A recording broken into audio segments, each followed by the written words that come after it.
بسم اللہ الرحمن الرحیم۔ السلام علیکم۔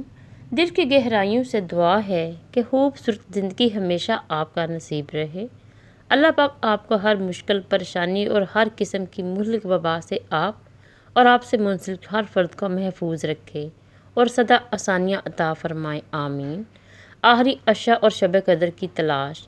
حضرت عائشہ رضی اللہ تعالیٰ عنہ سے روایت ہے کہ نبی کریم صلی اللہ علیہ وآلہ وسلم رمضان کے آخری 10 دنوں کا اعتکاف فرماتے تھے، اور آپ صلی اللہ علیہ وآلہ وسلم نے ارشاد فرمایا کہ شب قدر کو رمضان کے آخری 10 دنوں میں تلاش کرو۔ حضرت انس رضی اللہ تعالیٰ عنہ سے مروی ہے کہ نبی کریم صلی اللہ علیہ وآلہ وسلم نے فرمایا، شب قدر میں حضرت جبرائیل علیہ السلام فرشتوں کی ایک جماعت کے ساتھ اترتے ہیں اور اللہ تعالیٰ کے بندے کھڑے یا بیٹھے عبادت اور ذکر الہی میں مشغول ہوتے ہیں۔ ان کے واسطے یہ سب فرشتے خیر و برکت کی دعا کرتے ہیں۔ نبی کریم صلی اللہ علیہ وآلہ وسلم نے ارشاد فرمایا، بلا شبہ یہ رمضان کا مہینہ آ چکا ہے، اس میں ایک رات شب قدر جو عبادت کی قدر و قیمت کے اعتبار سے 1000 مہینوں سے بہتر ہے۔ جو اس رات محروم ہو گیا وہ تمام خیروں سے محروم ہو گیا، اور اس شب قدر کی خیر سے وہی محروم ہوگا جو پورا محروم ہو، جسے ذوق عبادت بالکل نہیں اور جو فکر کی سعادت سے خالی ہے۔ بے شک قرآن لیلۃ القدر میں نازل کیا گیا اور لیلۃ القدر 1000 راتوں سے بہتر ہے۔ 1000 ماہ سے افضل رات تو ایک ہے جو شب قدر کا درجہ پائے گی، لیکن یہ اجر 5 راتوں کی شب بیداری کا کتنا گناہ ملے گا، اس کا حساب تک مشکل ہے۔ ایک رات کو 1000 ماہ سے افضل قرار دیا گیا ہے۔ 1000 ماہ میں کتنی راتیں ہوں گی؟ 300، 1000۔ اس میں بھی عبادت کا اجر 70 گنا۔ کس قدر بد نصیبی اور محرومی کی بات ہوگی کہ اگر ان راتوں کو سو کر یا غفلت میں گزار دیا جائے۔ شب قدر 1000 مہینوں سے بہتر۔ بے شک ہم نے اس قرآن کو شب قدر میں نازل کیا، اور تمہیں کیا معلوم کہ شب قدر کیا چیز ہے؟ شب قدر 1000 مہینوں سے بھی بہتر ہے۔ اس میں فرشتے اور جبرائیل امین اپنے پروردگار کی اجازت سے ہر کام عبادت میں مشغول لوگوں کے لیے دعا یا سال بھر کے تقدیر کے فیصلوں کے لیے اترتے ہیں۔ وہ رات سراپا سلامتی ہے فجر کے طلوع ہونے تک۔ شب قدر میں عبادت اور نیک عمل ایسے 1000 مہینوں کی عبادت اور نیک عمل سے بہتر ہے جس میں شب قدر نہ ہو۔ شب قدر کے نوافل۔ جو شب قدر میں اخلاص نیت سے نوافل پڑھے گا، اس سے اگلے پچھلے گناہ معاف ہو جائیں گے۔ 2 رکعت نفل پڑھے کہ ہر رکعت میں الحمد شریف کے بعد قل ھو اللہ احد 7 بار پڑھے، سلام کے بعد 7 دفعہ استغفر اللہ پڑھے، تو اپنی جگہ سے نہیں اٹھے گا کہ اس پر اور اس کے والدین پر رحمت خداوندی برسنی شروع ہو جائے گی۔ شب برات کے نوافل۔ ہر رکعت میں سورۃ الفاتحہ پڑھنے کے بعد سورۃ التکاثر 1 بار اور سورۃ اخلاص 3 بار پڑھیں۔ اللہ تعالیٰ اس کی برکت سے موت کی سختی سے بچائے گا۔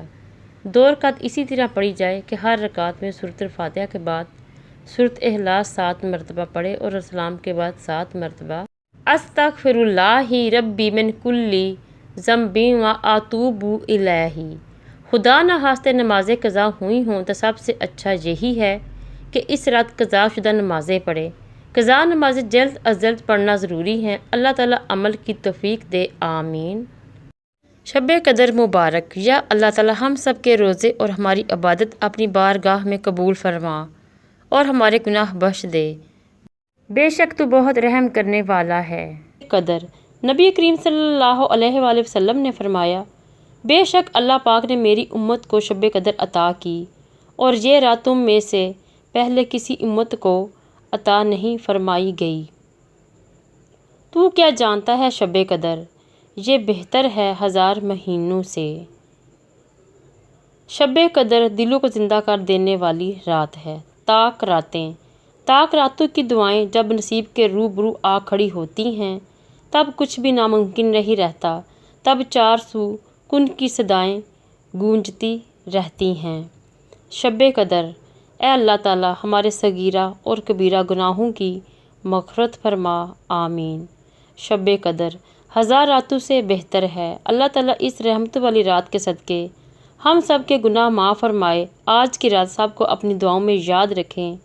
اللہ تعالی ہم سب پہ اپنا کرم فرمائیں۔ آمین ثم آمین۔ شب قدر کی دعا۔ اللہم انکا عفو کریم تحب العفو فاعف عنی۔ اے اللہ، تو عفو درگزر کرنے والا مہربان ہے اور عفو درگزر کرنے کو پسند کرتا ہے، اسی لیے تو ہمیں معاف اور درگزر کر دے۔ آمین۔ کوئی مانگے تو صحیح۔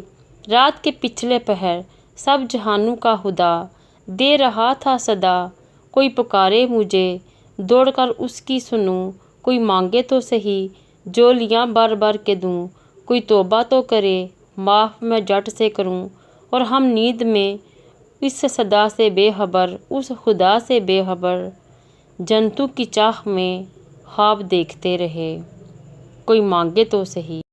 اللہ پاک آپ کو ان لوگوں میں شامل فرمائے جن پر وہ دنیا اور آخرت میں رحم اور انعام کرنے والا ہے۔ شب قدر مبارک۔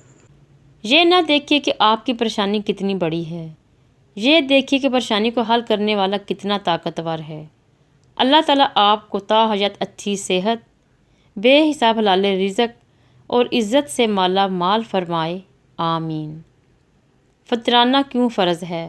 حضرت ابن عباس رضی اللہ تعالیٰ عنہ سے روایت ہے کہ حضرت محمد صلی اللہ علیہ وآلہ وسلم نے صدقہ فطر عید کی نماز سے پہلے اس لیے فرض کیا ہے کہ روزہ داروں سے روزہ کی حالت میں جو غلطیاں اور جو بیہودہ اور فحش باتیں ہوئی ہوتی ہیں، صدقہ فطر روزہ دار کو ان سے پاک کر دیتا ہے۔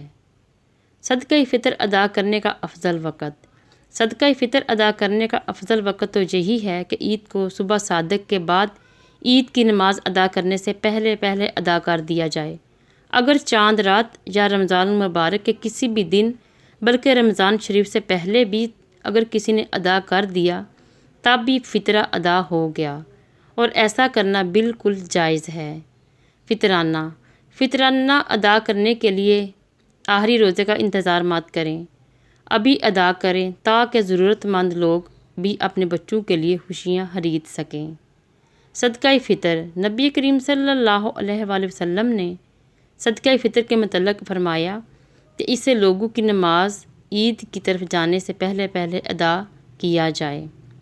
زکوٰۃ الفطر۔ زکوٰۃ الفطر ہر چھوٹے بڑے، مرد عورت، غلام آزاد اور امیر غریب مسلمان پر واجب ہے۔ حضرت عبداللہ بن عمر سے روایت ہے کہ نبی کریم صلی اللہ علیہ وآلہ وسلم نے لوگوں پر زکوٰۃ الفطر کو واجب کیا ہے۔ اس کی مقدار 1 صاع ہے۔ زکوٰۃ الفطر نکالنے کا وقت۔ عید کے دن عید کی نماز سے پہلے ادا کر دی جائے۔ عید سے 1-2 دن پہلے ادا کرنے میں بھی کوئی حرج نہیں، لیکن نماز عید کے بعد ادا کرنا جائز نہیں، کیونکہ اب یہ عام صدقہ ہو جائے گا۔ صدقہ فطر ہر مسلمان پر۔ صدقہ فطر ہر مسلمان غلام آزاد مذکر مؤنث امیر غریب چھوٹے اور بڑے حتیٰ کہ نو مولود پر بھی فرض ہے۔ صدقۃ الفطر۔ روزے کے فدیہ اور صدقہ فطر کی ادائیگی کے لیے حدیث شریف میں ان 4 چیزوں کا ذکر آتا ہے، لہٰذا ان میں سے جس کی قیمت بھی دیں گے صدقہ فطر ادا ہو جائے گا، مگر جن کو اللہ تعالیٰ نے مالی فراوانی عطا فرمائی ہو ان کو چاہیے کہ وہ غریبوں کی رعایت کرتے ہوئے کشمش کی قیمت سے ورنہ کھجور کی قیمت سے صدقہ فطر ادا کریں، تو یہ آخرت میں زیادہ اجر و ثواب کا باعث ہوگا۔ گندم 130 روپے، جو 250 روپے، کشمش 2500 روپے، کھجور 1000 روپے۔ صدقہ فطر کس پر واجب ہے؟ صدقہ فطر ہر آزاد مسلمان پر واجب ہے جب کہ وہ نصاب کا مالک ہو، ہاں اسی دن یعنی 1 شوال کو مالک ہوا ہو، اس پر سال گزرنا شرط نہیں۔ چھوٹے بچوں کا صدقہ فطر ان کے والد کے ذمہ ہے، اگر باپ نہ ہو تو دادا کے ذمہ۔ اپنے یتیم پوتا پوتیوں کا صدقہ فطر دینا واجب ہے۔ جو بچہ عید الفطر کے دن نماز عید سے پہلے پیدا ہوا ہو اس کا صدقہ فطر بھی دینا ہوگا۔ صدقہ فطر نماز عید سے قبل ادا کرنا چاہیے۔ فطرانہ۔ نبی کریم صلی اللہ علیہ وآلہ وسلم نے صدقہ فطر فطرانہ نماز عید کے لیے جانے سے پہلے نکالنے کا حکم دیا تھا۔ اللہ نگہبان۔